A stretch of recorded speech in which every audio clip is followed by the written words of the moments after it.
Hello everyone, एक बार फिर से आप सभी भावी अध्यापक और अध्यापिकाओं का आपके अपने चैनल एड्यूटॉप में बहुत बहुत स्वागत है।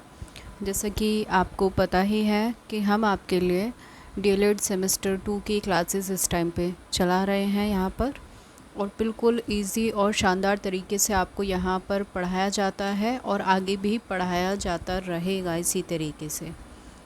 तो जितने भी बच्चे नए जुड़े हैं चैनल को ज़रूर सब्सक्राइब कर लें ताकि आने वाली हर एक न्यू वीडियो की नोटिफिकेशन आप लोगों को टाइमली मिल सके। और जो हमारा सब्जेक्ट है पेपर 2 का, हमारा ये सब्जेक्ट चल रहा है यहाँ पर राजन की बिल्कुल न्यू सीरीज़, जो बिल्कुल लेटेस्ट सीरीज़ है वो यहाँ पर चल रही है। 1 बाय 1 करके बिल्कुल स्टेप बाय स्टेप आपकी क्लासेस हो रही हैं। एकदम सीक्वेंस में आपको प्लेलिस्ट में सारी क्लासेस मिल जाएंगी। तो जिन बच्चों ने अभी तक ज्वाइन नहीं किया है ज़रूर ज्वाइन कर लें। तो आपका ये जो पेपर 2 है ये है प्रारंभिक शिक्षा के नवीन प्रयास, जो कि आपका 50 मार्क्स का होता है। जो बच्चे पहले से हमसे जुड़े हैं वेल एंड गुड है, जो नहीं जुड़े हैं वो अपने साथ और बच्चों को जोड़ लें।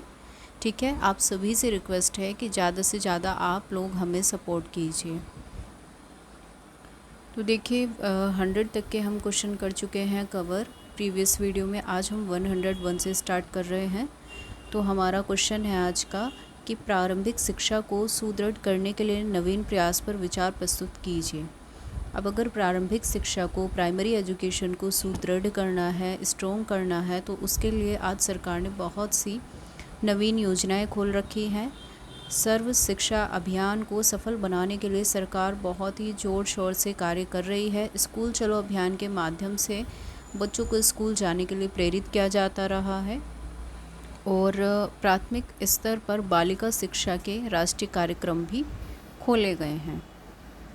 कस्तूरबा गांधी विद्यालय के अंतर्गत निर्धन, वंचित, अनुसूचित जाति, जनजाति, पिछड़े वर्ग, अल्पसंख्यक की बालिकाओं के लिए आवासीय सुविधा के लिए 750 विद्यालय खोले जा रहे हैं। इसके अलावा राजस्थान में घुमंतू जाति के जो परिवार हैं उनके बच्चों को शिक्षा उपलब्ध कराने के लिए सचल विद्यालय, बिहार में चरवाहा विद्यालय आदि भी खोले गए हैं। इसी प्रकार प्रारंभिक शिक्षा को सुदृढ़ बनाने के लिए सरकार द्वारा कई नवीन प्रयत्न किए जा रहे हैं। इसी के साथ आगे बढ़ जाते हैं।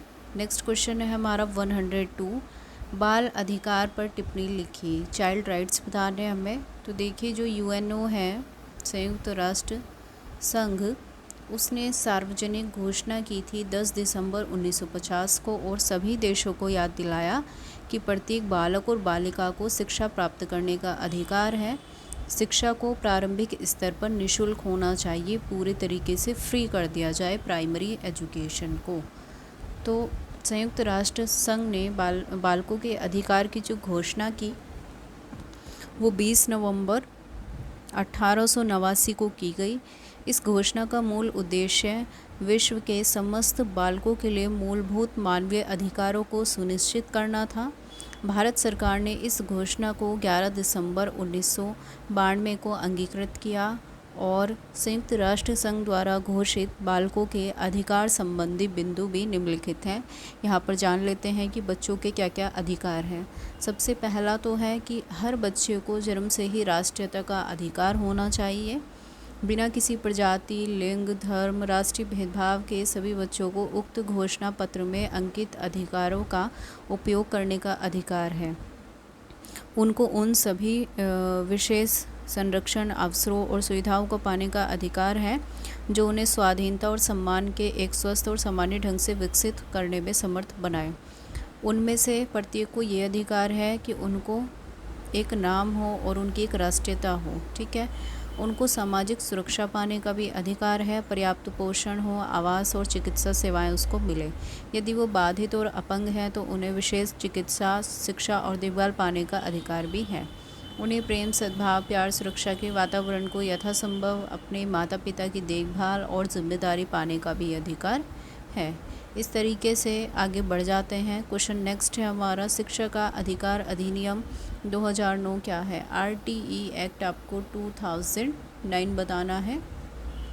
तो देखिए, शिक्षा का जो अधिकार अधिनियम है, वैसे तो ये काफ़ी लंबा दस्तावेज है, लंबी कहानी है इसकी, लेकिन प्रारंभ में भारत के संविधान अनुच्छेद 45 में ये घोषणा की गई थी कि राज्य संविधान के प्रारंभ से 10 साल की अवधि के अंदर सभी बालकों को 14 साल की आयु समाप्ति तक निःशुल्क और अनिवार्य शिक्षा देने के लिए प्रबंध करेगा। और तभी से राज्यों ने 14 साल के बच्चों के लिए निःशुल्क और अनिवार्य शिक्षा की व्यवस्था करने का प्रयास किया। आगे चलकर 2002 में 86वें संशोधन द्वारा संविधान में एक नया अनुच्छेद जोड़ा गया, 21 के। ठीक है, अब देखिए उसमें क्या कहा गया था। उसमें ये कहा गया कि जो राज्य है वो 6 से लेकर 14 साल वाले बच्चों के लिए निःशुल्क और अनिवार्य शिक्षा देने की ऐसी रीति है जो राज्य विधि द्वारा अवधारित करे या उपबंध करे। और इसी 86वें संशोधन द्वारा संविधान के भाग 4 में वर्णित मूल कर्तव्यों में एक नया मूल कर्तव्य 51 टय जोड़ा गया, जो कि इस प्रकार है कि माता पिता और जो संरक्षक हैं, जो बच्चे को पाल रहे हैं, वो 6 से 14 साल के अगर उनके बच्चे हैं तो उन्हें अपनी यथास्थिति बालक या प्रतिपाल्य के लिए शिक्षा के अवसर ज़रूर प्रदान करें। फिर देखिए आगे चलकर क्या हुआ। 2009 में बालकों का निःशुल्क और अनिवार्य शिक्षा का अधिकार अधिनियम 2009 पास किया गया और इसे संक्षेप में शिक्षा का अधिकार अधिनियम कहा जाता है। इस अधिनियम के अनुसार 6 से 14 साल के जो बच्चे हैं उनको कक्षा 1 से लेकर 8 तक की निःशुल्क शिक्षा प्राप्त करने का मूल अधिकार प्राप्त है। सरकार ने 1 अप्रैल 2010 से इसे कानून के रूप में भी लागू कर दिया है। ठीक है, ये एक लॉ बन चुका है इस टाइम। आगे बढ़ जाते हैं। नेक्स्ट क्वेश्चन है, ब्रिटिश कालीन शिक्षा की विशेषताएं क्या थी। देखिए, जो ब्रिटिश एजुकेशन है उसकी विशेषताएं जानते हैं। 1857 से लेकर 1947 तक भारत पर ब्रिटिश का शासन रहा। ब्रिटिश शासन के दौरान कई राजनीतिक आर्थिक कारणों से भारतीय शिक्षा में बहुत सारे युगांतकारी परिवर्तन आए। ब्रिटिश कालीन शिक्षा की कुछ अपनी विशेषताएं हैं, वो जान लेते हैं क्या क्या हैं। सबसे पहली बात है शिक्षा संस्थाएं।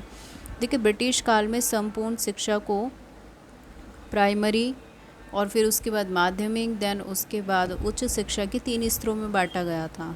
ठीक है, प्राथमिक शिक्षा भी प्राइमरी स्कूलों में दी जाती थी, माध्यमिक शिक्षा मिडिल स्कूल में, और हाई स्कूल इंटरमीडिएट जो थी वो कॉलेज में दी जाती थी।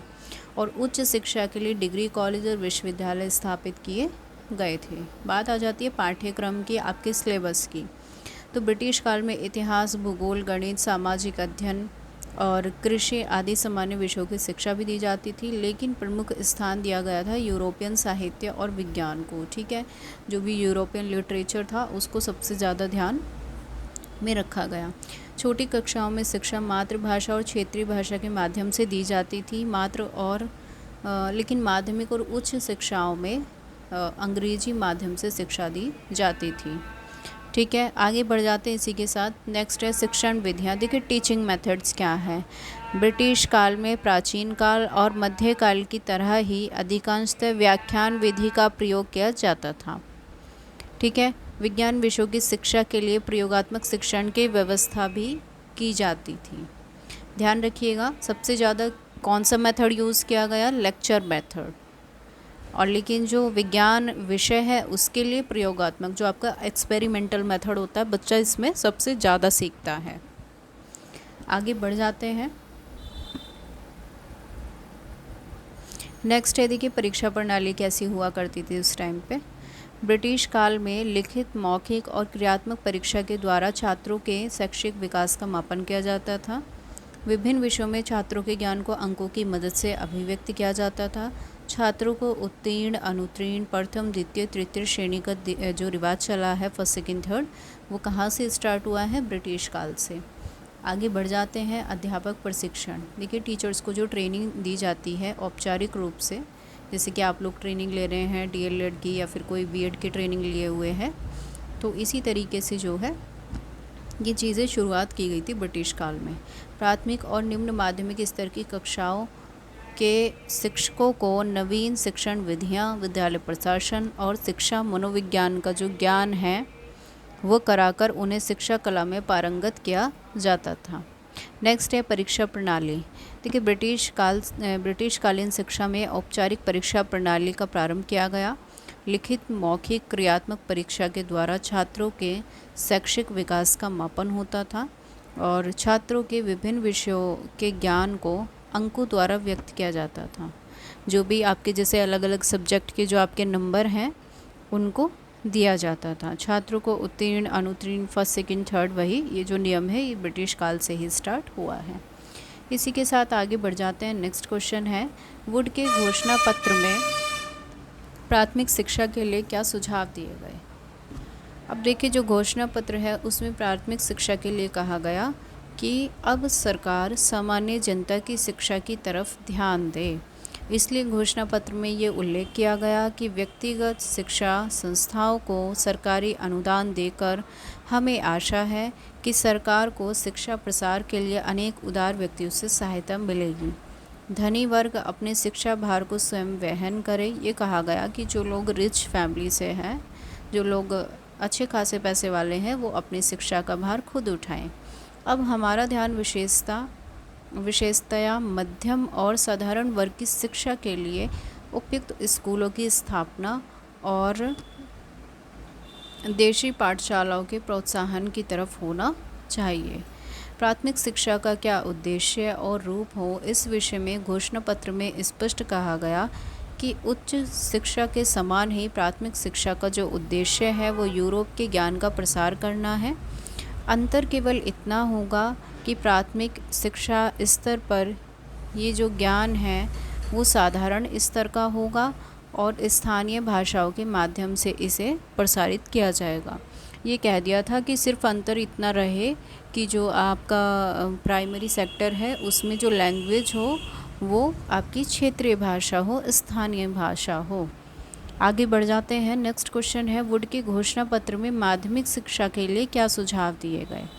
ये तो अभी हमने सुझाव पढ़े प्राइमरी के लिए, अब माध्यमिक के लिए जानते हैं। देखिए, माध्यमिक शिक्षा के संबंध में वुड के घोषणा पत्र में प्रत्यक्ष रूप से कोई भी सुझाव नहीं मिलता है, लेकिन माध्यमिक शिक्षा के प्रोत्साहन के लिए स्पष्ट संकेत है।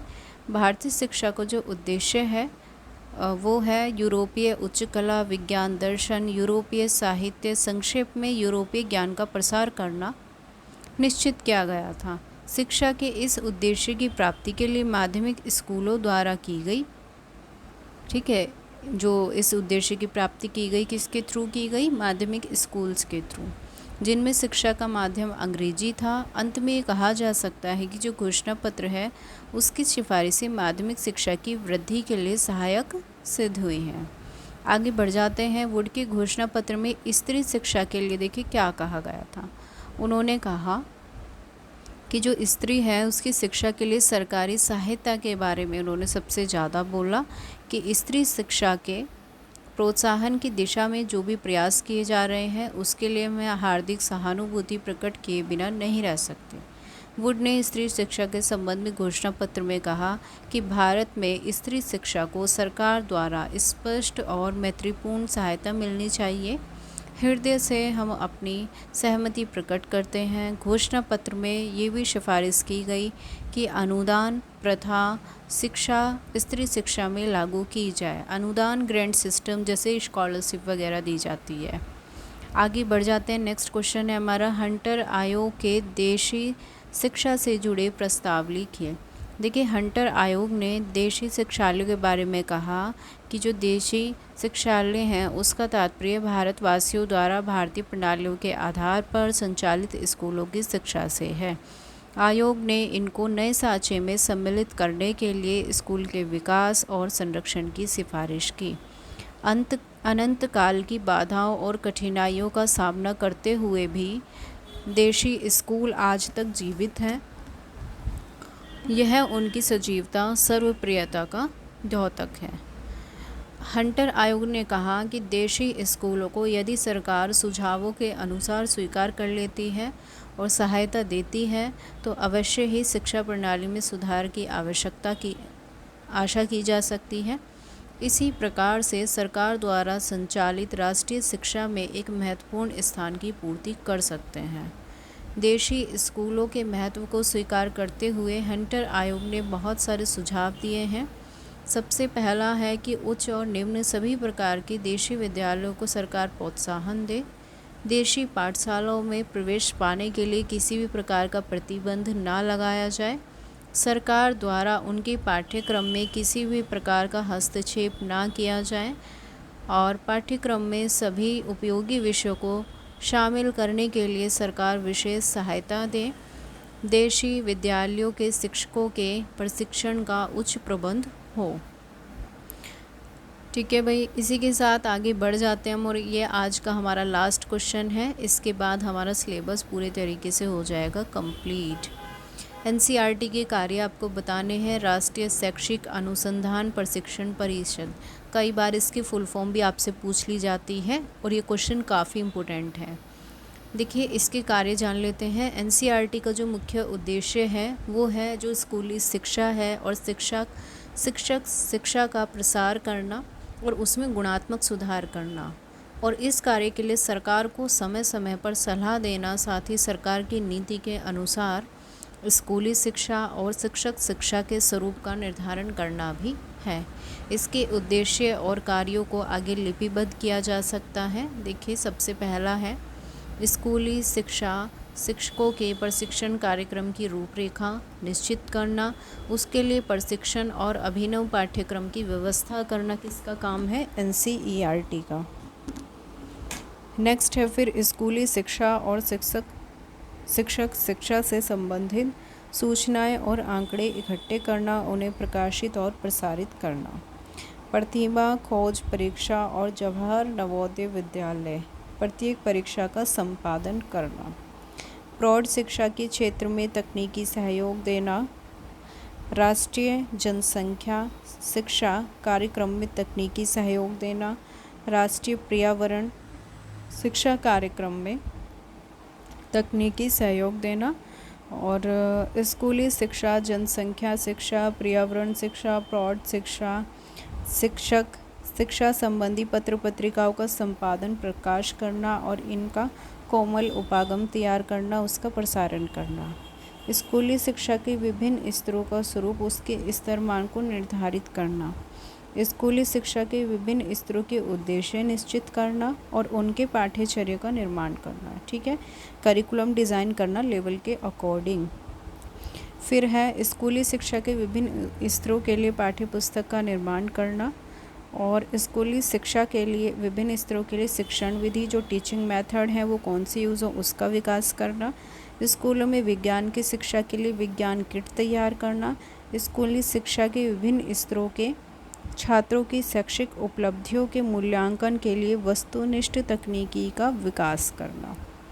ठीक है, अगर बच्चे का इवैल्यूएशन करना है आपको तो उसके लिए एमसीक्यू मेथड का भी एमसीक्यू जो मेथड है उसको यही डिज़ाइन करती है एनसीईआरटी। स्कूली शिक्षा के विभिन्न स्तरों की समस्याओं को समझना और उनके समाधान खोजना, ये सारे काम हो जाते हैं एनसीईआरटी।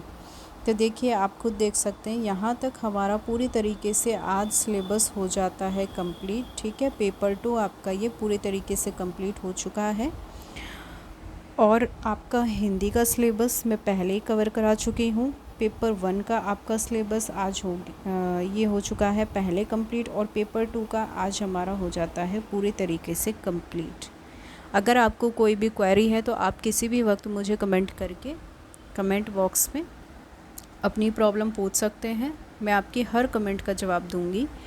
और जिन बच्चों को पीडीएफ चाहिए तो आप मुझे कमेंट के थ्रू बता सकते हैं। अगर आप अपनी राजन सीरीज़ ले रहे हैं तो वेल एंड गुड है, नहीं ली है किसी ने तो भी टेंशन की कोई बात नहीं है, मैं पीडीएफ टेलीग्राम पर अपलोड कर दूंगी अगर आप लोग कहेंगे।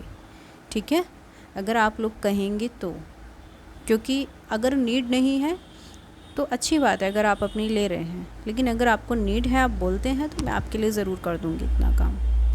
चलिए भाई, इसी के साथ हम जो है कुछ प्रीवियस पेपर भी अपलोड करेंगे। एक अलग से प्लेलिस्ट बनी हुई है आपकी शॉर्ट्स वीडियो की। ठीक है, उसमें पेपर्स हैं काफ़ी सारे, आप चेक कर लीजिएगा और उसी में मैं जितने भी पेपर अपलोड करूँगी उसी के अंदर ऐड कर दूँगी, तो उसको ज़रूर आप देख लीजिएगा एक बार।